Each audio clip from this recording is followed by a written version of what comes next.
So আজকে সকালে উঠে কিন্তু মনটা হয়ে গেল অনেক খারাপ। দেখেন আমার এই প্ল্যান্টেড ট্যাঙ্কের জেব্রা ফিশ যে কয়েকটা ছিল সবগুলা মারা গেছে। অ্যান্ড পানিটা যদিও দেখতেছেন এখন একটু ঘোলা বাট সবকিছু ঠিক ছিল। কালকে রাত পর্যন্ত সবকিছু একদম পারফেক্ট ছিল। এরা খুব অ্যাক্টিভ ছিল। হ্যাঁ, অনেক লাফালাফি করতেছিল।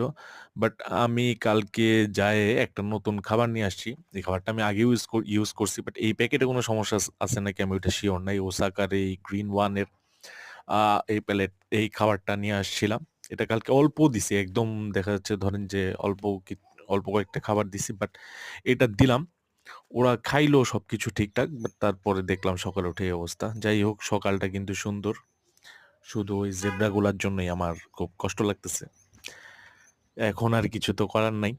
তো সকালে চা খেতে এরকম ছাদে চলে আসলাম।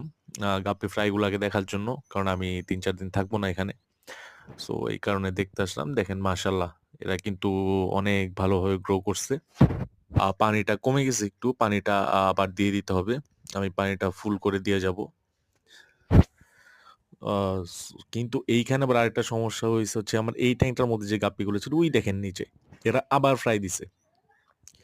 অলরেডি এই বাচ্চাগুলার রাখারই জায়গা নাই। এরা এই দেখেন ছোট আপনারা দেখতে পারতেছেন কিনা?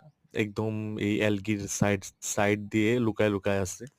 ছোট বাচ্চাগুলা। সো এগুলার জন্য এখন আবার আরেকটা ট্যাঙ্ক সেটআপ করতে হবে। এখন কি করব, কবে করব আমি কিছু জানি না। আপাতত এগুলো এখানেই থাক। আমি বের হয়ে যাই আমার কাজে। সো আপনারা যারা আমাকে ভালোবাসেন আমার চ্যানেলটা সাবস্ক্রাইব